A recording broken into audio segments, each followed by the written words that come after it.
désert de ce monde, j'arrivai dans un lieu où il y avait une caverne, et je m'y couchai pour prendre un peu de repos. M'étant endormi, je vis en songe un homme vêtu d'habits sales et déchirés. Il était debout, tournant le dos à sa propre maison. Il avait un livre à la main et était chargé d'un pesant fardeau. Ayant ouvert son livre et s'étant mis à lire, il commença bientôt à pleurer et à trembler, et incapable de se contraindre plus longtemps, il s'écria avec l'accent de la douleur « Que faut-il que je fasse ?» Dans cet état, il retourna chez lui, et se contraignit aussi longtemps qu'il en fut capable devant sa femme et ses enfants, de peur qu'ils ne s'aperçussent de son angoisse.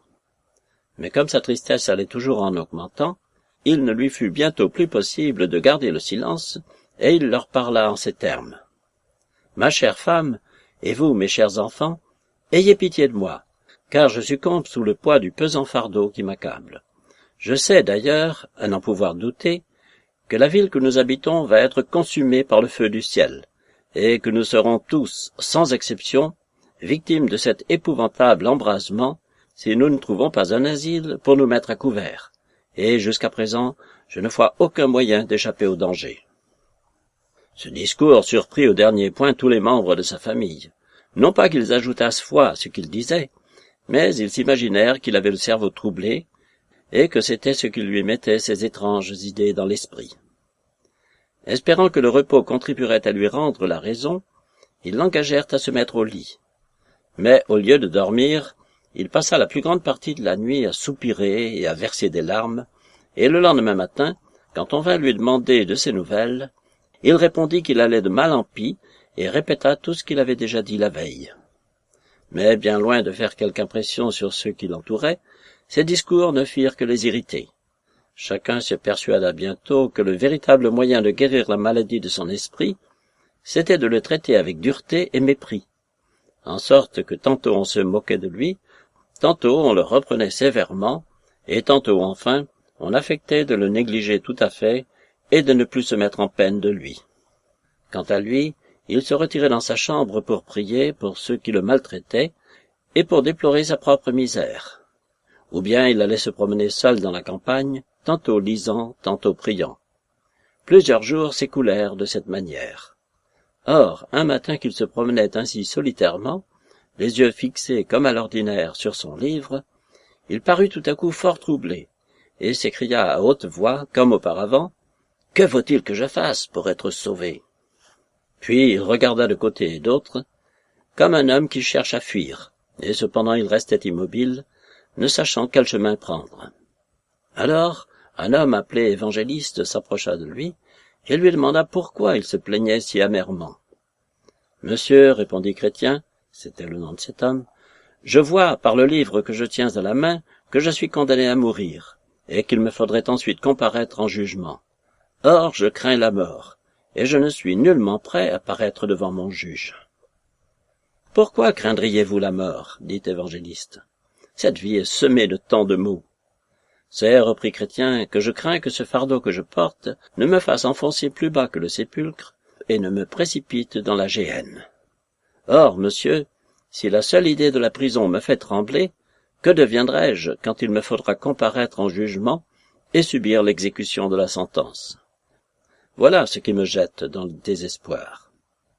Si telles sont vos craintes, pourquoi restez-vous ici dans l'inaction? C'est que je ne sais de quel côté me tourner. Alors l'évangéliste lui donna un rouleau en parchemin, sur lequel étaient écrites ces paroles, « Fuyez la colère à venir ». Après les avoir lues, il regarda attentivement Évangéliste et lui dit, « Où dois-je fuir ?» « Voyez-vous cette petite porte étroite ?» dit Évangéliste en étendant la main et en dirigeant ses regards de l'autre côté d'une vaste plaine. « Non. Eh bien, voyez-vous cette lampe qui jette une vive lumière ?»« Il me semble que oui. Dirigez-vous de ce côté, regardez toujours fixement cette lumière et allez droit à elle. Quand vous y serez arrivé, vous verrez la petite porte. Vous n'aurez qu'à frapper et l'on vous dira ce que vous aurez à faire. » Chapitre 2. Chrétien poursuit sa route. Obstiné, par suite de son attachement au monde, refuse de l'accompagner. Facile va jusqu'au bourbier du découragement, mais n'étant pas soutenu par la grâce divine, il retourne sur ses pas. Alors Chrétien se mit à courir à toutes jambes, et comme il n'était encore qu'à une petite distance de son logis, sa femme et ses enfants lui crièrent de revenir, mais il se boucha les oreilles en criant « La vie, la vie, la vie éternelle !» et sans même regarder en arrière, il continua sa course à travers la campagne. Tous ses voisins sortirent pour le regarder.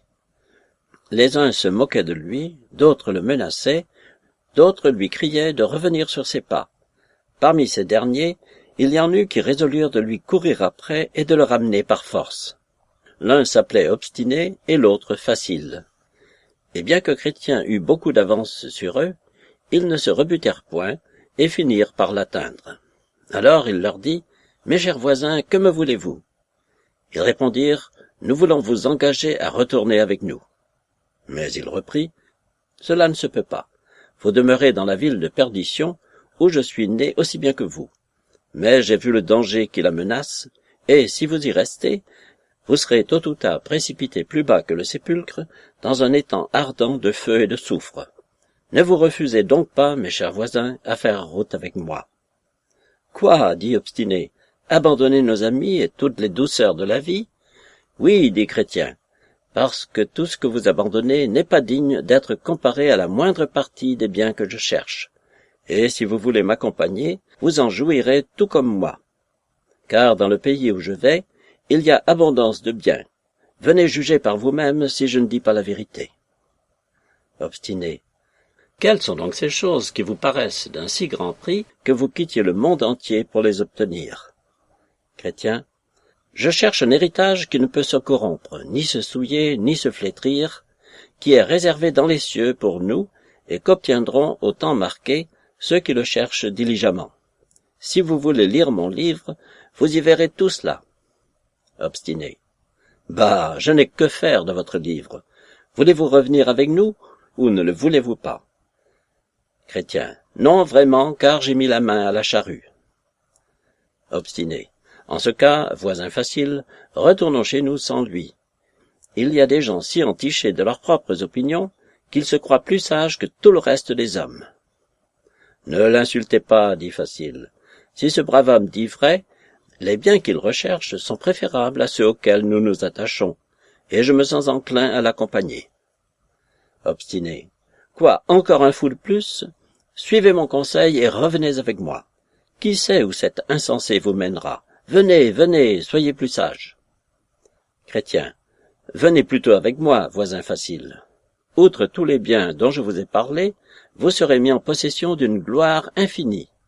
Si vous ne me croyez pas, lisez ce qui est dit dans ce livre. La vérité de tout ce qu'il contient a été scellée du sang de celui qui en est l'auteur. Facile. Eh bien, voisin Obstiné, mon parti est pris. Je veux accompagner ce brave homme et partager son sort. Mais, mon cher compagnon de voyage, connaissez-vous bien la route qui mène à ce lieu si désiré? Chrétien. Un nommé évangéliste m'a dit d'aller à une porte qui est devant nous, m'assurant que là je recevrai les instructions nécessaires pour continuer mon voyage. Facile. Eh bien, mon cher voisin, partons, et ils se mirent en route. Quant à moi, dit Obstiné, je retourne chez moi. Je ne veux pas m'associer à des visionnaires et des fanatiques. Or, tout en cheminant, Chrétien et Facile eurent ensemble la conversation suivante. Chrétien. Eh bien, voisin Facile, comment vous portez-vous? Je me réjouis de ce que vous vous êtes laissé persuader de m'accompagner. Obstiné lui-même, s'il avait senti comme moi ce qu'il y a de puissant et de terrible dans les choses invisibles, ne nous aurait pas si légèrement tourné le dos. Facile. Maintenant, mon cher voisin, puisque nous sommes seuls, dites-moi un peu plus au long quelle est la nature des biens que nous recherchons, et comment nous pouvons en être rendus participants.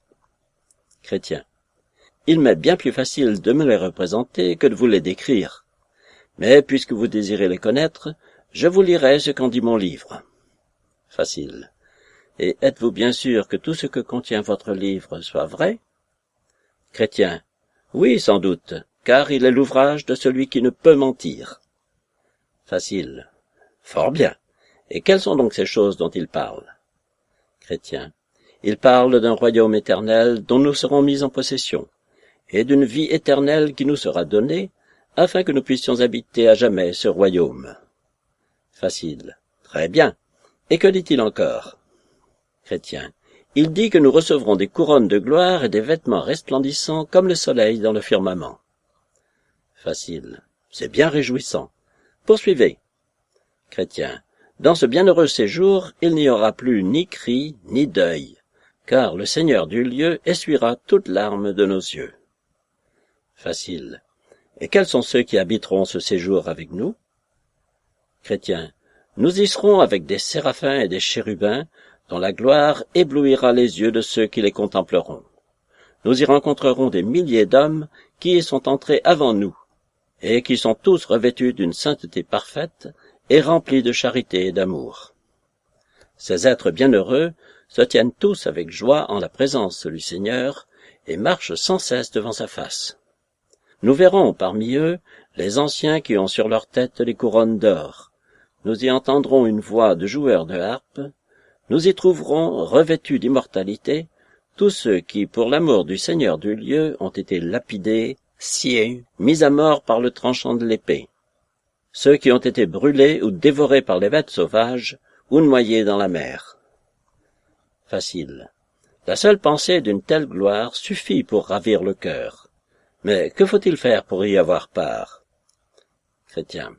Le souverain maître de ces lieux nous déclare dans ce livre que si nous désirons sincèrement obtenir ces biens, il nous les accordera gratuitement. Facile. Mon cher compagnon de voyage, je suis enchanté de tout ce que vous venez de me dire.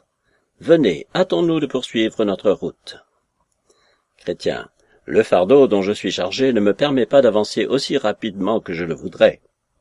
Tout en causant, il s'était approché d'un bourbier fangeux qui était au milieu de la plaine. Et comme ils marchaient sans faire attention à leurs pas, je les vis tomber tous les deux dans la boue. Ce bourbier s'appelait le bourbier du découragement. Ils s'y débattirent pendant quelques instants, et Chrétien, accablé sous le poids du fardeau qu'il portait, commença à enfoncer. « Facile, s'écria alors. « Ah, voisin, où êtes-vous donc ?» Chrétien. « Vraiment, je ne le sais pas. » À ces mots, Facile commença à se fâcher, et dit d'un ton irrité à son compagnon, « Est-ce là le bonheur dont vous m'avez tant parlé? Si tel est le commencement de notre voyage, à quoi devons-nous nous attendre avant d'en voir la fin? Si je puis me tirer de ce mauvais pas, je vous laisserai seul posséder ce bel héritage. » En prononçant ces paroles, il fit quelques violents efforts et sortit du bourbier du côté de sa maison. Il partit aussitôt, et Chrétien ne le revit plus. Chrétien resta ainsi seul à se débattre dans le bourbier du découragement. Il s'efforçait de gagner le côté opposé à sa maison et le plus rapproché de la porte étroite. Mais il ne pouvait l'atteindre à cause du fardeau dont il était chargé. Alors je fis venir à lui un homme dont le nom était Secours, et qui lui demanda ce qu'il faisait là. « Monsieur, dit Chrétien, un homme nommé évangéliste m'a ordonné de suivre ce chemin pour arriver à la porte qui est devant nous, afin d'échapper à la colère à venir. Et c'est en suivant ces directions que je suis tombé dans ce bourbier. » Secours. Mais pourquoi n'avez-vous pas pris garde aux traces du sentier? Chrétien. La crainte s'était tellement emparée de moi que j'ai fui par le plus court chemin. Alors Secours lui dit, « Donnez-moi la main. » Il le tira du bourbier, et après l'avoir mis sur la terre ferme, il lui ordonna de poursuivre sa route. Voyant cela, je m'approchai de son libérateur et je lui dis, « Monsieur, puisqu'en sortant de la ville de perdition, il faut nécessairement passer par ici pour arriver à la porte étroite, pourquoi ne comble-t-on pas ce bourbier, afin que les pauvres voyageurs puissent le traverser plus sûrement? » « Ce chemin fangeux, répondit Secours, ne peut être réparé, parce que c'est l'égout où s'écoule continuellement l'écume et la boue que produit la conviction du péché, et c'est pourquoi il est appelé le bourbier du découragement. Car lorsque le pécheur se réveille, à la vue de son état de perdition, il s'élève dans son âme beaucoup de craintes, de doutes et d'inquiétudes qui se réunissent et s'accumulent dans ce lieu. C'est ce qui rend ce terrain si marécageux. Cependant, la volonté du roi n'est pas que ce passage reste dans un si mauvais état. Ses ouvriers travaillent déjà depuis bien des siècles à le réparer et à le rendre praticable. Ceux qui s'y entendent disent qu'il n'est pas de meilleurs matériaux pour effectuer cette réparation que de salutaires instructions. Mais bien qu'on n'ait pas cessé de les y verser en abondance, ce lieu est toujours le bourbier du découragement. Il est vrai que par l'ordre du souverain, on a placé, de distance en distance, des pierres pour assurer les pas des voyageurs. Mais lorsque les impuretés de ce lieu augmentent, ce qui arrive ordinairement dans les changements de temps, ces pierres sont difficiles à découvrir. Et alors même qu'on les aperçoit, il arrive souvent qu'ayant la vue troublée, on met le pied à côté, en sorte qu'on n'en tombe pas moins dans la boue. Mais de l'autre côté de la porte, le terrain est très solide. Je vis ensuite dans mon rêve que Facile, de retour chez lui, reçut la visite de ses voisins. Les uns lui disaient qu'il avait agi sagement en prenant le parti de revenir. D'autres le traitaient de fou pour s'être mis en route avec Chrétien. Quelques-uns se moquaient de lui et l'accusaient de lâcheté, lui disant que puisqu'il avait tenté l'aventure, il n'aurait pas dû se laisser rebuter si aisément. À tous ces discours, Facile n'avait rien à répondre. Il reprit courage et se joignit aux autres pour se moquer de Chrétien. Chapitre 3. Chrétien, trompé par les avis de sages mondains, se détourne de son chemin et court de grands dangers. Mais ayant heureusement rencontré Évangéliste, qui le remet dans la bonne route, il continue son voyage. Or, comme Chrétien poursuivait solitairement sa route, il vit un homme qui venait à lui par un chemin de traverse et qui ne tarda pas à l'aborder. C'était un certain monsieur sage mondain qui demeurait dans la cité de Prudence Charnelle, grande ville voisine de celle d'où venait Chrétien. Cet homme, frappé de la démarche pleine de tristesse, des soupirs et des gémissements de Chrétien dont il avait ouï parler, car sa sortie de la ville de perdition avait fait grand bruit de tous côtés, lui adressa la parole en ces termes. « Qu'avez-vous, mon brave homme? Où voulez-vous aller avec ce pesant fardeau ?» Chrétien. « Hélas, vous avez bien raison de dire qu'il est pesant. Jamais personne n'en a porté un plus lourd. Et puisque vous désirez savoir où je vais, sachez que je m'achemine vers la porte étroite qui est là devant moi. On m'assure que quand j'y serai parvenu, on m'enseignera ce que je dois faire pour être déchargé de mon fardeau. » Sage mondain. « Avez-vous une femme et des enfants ?» Chrétien. « Oui, mais je suis tellement accablé sous le poids de mon fardeau que je ne me plais plus avec eux comme autrefois. Il me semble que je suis comme si je n'avais ni femme ni enfant. » Sage mondain. « M'écouterez-vous si je vous donne un bon conseil ?» Chrétien. « Volontiers, s'il est vraiment bon, car j'ai grand besoin de bons conseils. » Sage mondain. « Je vous conseille donc de vous débarrasser sans plus tarder de votre fardeau, car tant que vous le porterez, vous n'aurez aucune paix, et vous ne jouirez pas des biens que Dieu vous a accordés. » Chrétien. « Je ne désire rien plus que d'être déchargé. Mais, hélas, je ne puis me débarrasser moi-même de ce fardeau, et il n'y a personne dans notre pays qui puisse l'ôter de dessus mes épaules. C'est pourquoi, comme je vous l'ai dit, je me suis mis en chemin dans l'espoir d'en être délivré. » Sage mondain. « Et qui vous a conseillé de prendre cette route pour atteindre ce but ?» Chrétien. « Un homme appelé Évangéliste qui m'a paru être très digne de foi. » Sage mondain. « C'est un très mauvais conseiller. Il n'y a pas de chemin plus dangereux et plus difficile que celui qu'il vous a fait prendre. Vous ne tarderez pas à vous en convaincre, si vous suivez son avis. Je m'aperçois que vous en savez déjà quelque chose par expérience. Je vois encore la boue du bourbier du découragement attachée à vos habits. Or, ce n'est là encore que le commencement des peines et des difficultés auxquelles sont exposés ceux qui suivent cette route. Croyez-moi, je suis plus âgé que vous. Vous trouverez sur ce chemin des douleurs, des fatigues, la faim, les périls, la nudité, l'épée, des lions, des serpents, les ténèbres, et enfin la mort même. C'est là une vérité certaine, confirmée par un grand nombre de témoignages. À quoi bon se précipiter dans un abîme de mots pour suivre les conseils d'un étranger? Chrétien. Hélas, monsieur, le fardeau que je porte me cause bien plus de terreur que toutes les choses que vous venez de me nommer, et quoi qu'il m'arrive en route, je crois que je pourrai tout supporter si j'obtiens d'en être déchargé. Sage mondain. Comment en êtes-vous venu à sentir le poids de ce fardeau? Chrétien, c'est la lecture du livre que j'ai entre les mains qui m'y a conduit. Sage mondain, je m'en doutais. Il vous est arrivé ce qui arrive à tous les esprits faibles lorsqu'ils veulent se mêler de choses au-dessus de leur portée. Ils s'égarent et tombent dans le découragement. Quand les hommes sont dans cet état, non seulement ils se livrent tout comme vous à 1000 craintes sans fondement, mais ils courent à l'aventure sans savoir eux-mêmes ce qu'ils désirent. Chrétien, pour moi, je sais fort bien ce que je désire, c'est d'être débarrassé de ce pesant fardeau.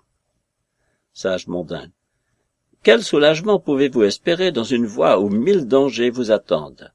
Si vous voulez m'écouter patiemment, je puis vous indiquer un moyen sûr d'obtenir ce que vous souhaitez, sans qu'il soit nécessaire de vous exposer à aucun des dangers qui vous menacent sur la route que vous suivez. Oui, la chose dépend de vous, et au lieu des maux que vous attirerez sur vous en persistant dans votre projet, vous trouverez, si vous suivez mon conseil, le repos, la paix et le contentement d'esprit. Chrétien, de grâce, monsieur, apprenez-moi votre secret. Sage mondain, je le veux bien. Dans un bourg nommé le bourg de la morale, habite un homme très vertueux, dont le nom est la loi, qui a le talent de savoir ôter de dessus les épaules des gens les fardeaux pareils à celui qui vous accable. Je sais qu'il a rendu beaucoup de services de ce genre. Il connaît même l'art de guérir ceux à qui le fardeau qu'il porte a troublé l'esprit. C'est à lui que je vous conseille de vous adresser, et vous ne tarderez pas à être soulagé. Sa maison n'est pas éloignée. Si vous ne le trouvez pas lui-même au logis, demandez son fils. C'est un charmant jeune homme appelé Civilité, qui fera votre affaire aussi bien que le père lui-même. C'est là, je le répète, que vous pouvez être débarrassé de votre fardeau, et si vous n'avez pas l'intention de retourner chez vous, comme aussi je ne vous le conseille pas, vous pouvez mander votre femme et vos enfants et les faire venir dans le bourg, où il y a maintenant assez de maisons vacantes, et où vous pourrez en avoir une à un prix raisonnable. Les vivres y sont à bon compte et de bonne qualité, et ce qui contribuera surtout à vous rendre heureux, c'est que vous serez entouré d'excellents voisins qui vous accorderont leur estime et leur amitié. Chrétien réfléchit un moment, et se dit à lui-même que si ce monsieur disait vrai, il ne saurait mieux faire que de suivre son avis. Il demanda donc à son conseiller de lui indiquer le chemin qui conduisait à la maison du brave monsieur Laloi. « Voyez-vous tout là-bas, dit Sage mondain, cette haute montagne? »« Oui, très bien, répondit Chrétien. C'est vers cette montagne qu'il vous faut aller, et la première maison que vous trouverez, c'est la sienne. » Alors Chrétien se détourna de son chemin pour aller chercher du secours à la maison de Laloi. Mais comme il approchait de la montagne, elle lui parut si haute et si escarpée, et le côté qui faisait face à la route penchait tellement en avant, qu'il n'osa aller plus loin, craignant que la montagne ne lui tombât dessus. Il s'arrêta donc tout court, et son fardeau lui parut plus pesant encore qu'il ne l'était auparavant. Il craignait aussi d'être dévoré par les flammes de feu qui sortaient de la montagne. Épouvanté et tout tremblant, il commença à se repentir amèrement d'avoir suivi le conseil de Sage mondain. Dans cette perplexité, il vit venir à lui Évangéliste, dont l'aspect le fit rougir de honte. Évangéliste, s'étant approché de plus près, le regarda avec un air d'indignation, et lui dit d'un ton sévère, « Que faites-vous ici, Chrétien ?» À quoi Chrétien, ne sachant que répondre, garda le silence. Évangéliste ajouta, « N'est-ce pas vous que j'ai rencontré, il y a quelque temps, pleurant et vous lamentant, hors de l'enceinte de la ville de perdition ?» Chrétien, « Oui, monsieur, c'est moi-même. » Évangéliste, « Ne vous ai-je pas indiqué le chemin qui conduit à la porte étroite ?» Évangéliste, « Oui, monsieur. » Évangéliste, « Comment donc vous en êtes-vous si promptement écarté, car vous êtes maintenant hors de votre route ?»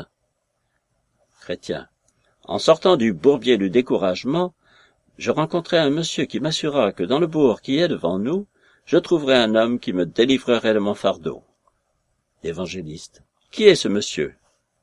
Chrétien, « Il a l'air d'un homme comme il faut, et il m'a dit tant de bonnes paroles que je me suis laissé persuader. Mais lorsque je suis arrivé au pied de cette montagne, et que j'ai vu à quel point elle penchait en avant, je me suis arrêté tout court, craignant qu'elle ne tombât sur moi et ne m'écrasât. » Évangéliste, « Que vous a dit ce monsieur? Chrétien raconta alors tout au long la conversation qu'il avait eue avec sage Mondain et tout ce qui s'en était suivi. Quand il eut terminé son récit, Évangéliste lui dit d'un ton grave, « Arrêtez-vous et écoutez ce que déclare la parole de Dieu. » Chrétien resta immobile et tremblant. Évangéliste continua, « Prenez garde de ne pas mépriser celui qui vous parle. Car si ceux qui méprisaient celui qui parlait de la part de Dieu sur la terre ne sont point échappés, nous serons punis beaucoup plus si nous nous détournons de celui qui nous parle des cieux.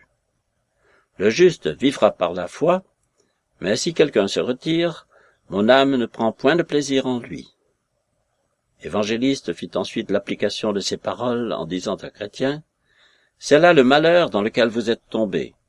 Vous avez commencé à mépriser le conseil du Très-Haut, et à retirer vos pieds du sentier de la paix, et cela au péril de votre âme. » À ces mots, Chrétien tomba anéanti aux pieds d'Évangéliste en s'écriant « Malheur à moi, je suis perdu. » Mais Évangéliste, le voyant dans cet état, le prit par la main et lui dit « Si quelqu'un a péché, nous avons un avocat auprès du Père, savoir Jésus-Christ le juste.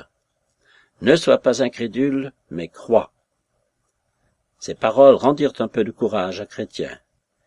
Il se releva et se tint debout devant Évangéliste, qui poursuivit en ces termes, « L'homme que vous avez rencontré s'appelle sage Mondain, et c'est à juste titre qu'il est ainsi nommé, car il ne goûte que la doctrine du monde, et c'est pour cela qu'il va toujours à l'église dans le bourg de la morale. Cette doctrine du monde lui plaît, parce qu'elle le délivre du joug de la croix, et parce qu'il est affectionné aux choses de la terre. De là vient qu'il cherche à traverser mes voies, quoiqu'elles soient justes et droites.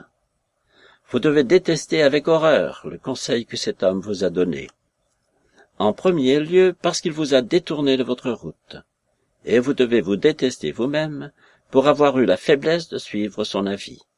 Car en agissant ainsi, vous avez rejeté le conseil de Dieu pour prendre conseil d'un sage selon le monde.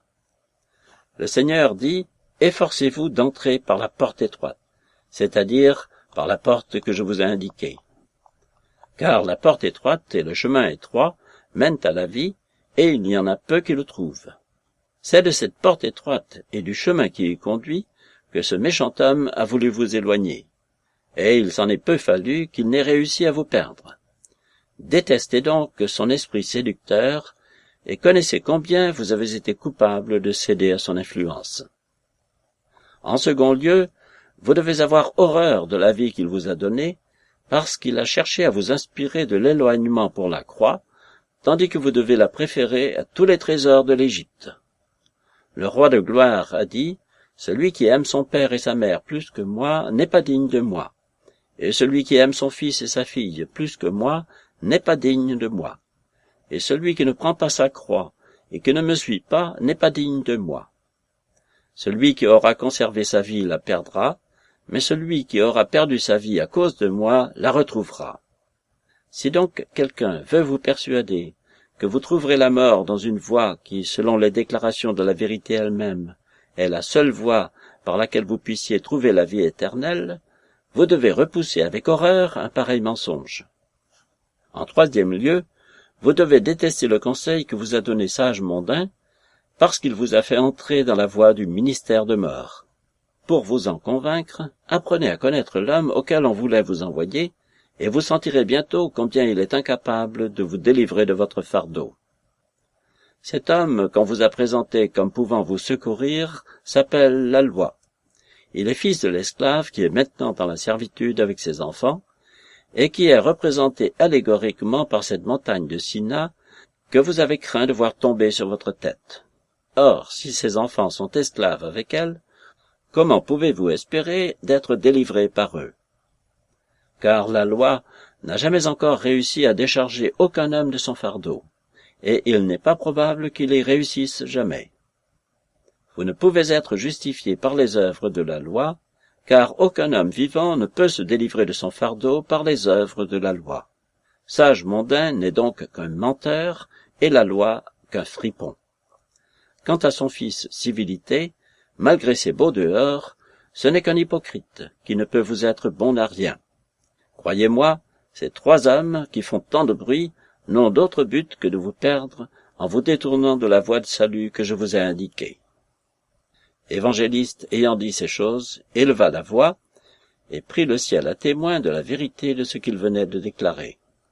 Soudain, des flammes sortirent de la montagne au pied de laquelle se trouvait Chrétien. Ses cheveux se dressèrent sur sa tête, et il entendit retentir ces paroles: « Tous ceux qui s'attachent aux œuvres de la loi sont sous la malédiction, puisqu'il est écrit: Maudit est quiconque ne persévère pas dans toutes les choses qui sont écrites au livre de la loi pour les faire. » Chrétien n'attendait plus que la mort. Il commença à se plaindre amèrement, maudissant l'heure à laquelle il avait rencontré Sage Mondain, et ne cessant de se traiter lui-même de fou et d'insensé pour avoir prêté l'oreille à ses avis. Il était aussi tout honteux de penser que des considérations toutes charnelles eussent eu assez d'ascendant sur lui pour lui faire quitter le bon chemin.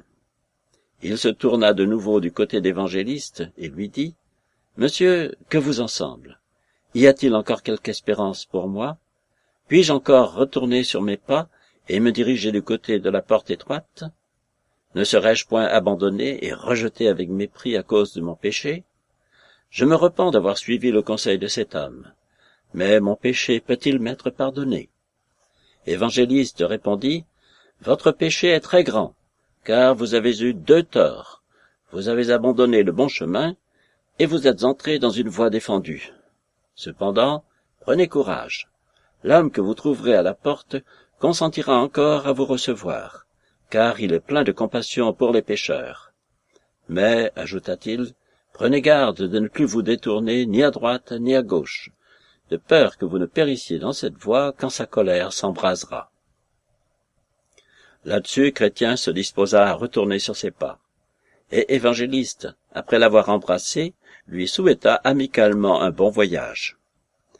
Il se mit aussitôt en route, s'avançant à grands pas, sans s'arrêter pour parler à personne, ni pour répondre à ceux qui le questionnaient. Il marchait comme un homme qui sentait qu'il était sur un terrain défendu, et ne se crut en sûreté que lorsqu'il fut rentré dans le chemin qu'il avait quitté.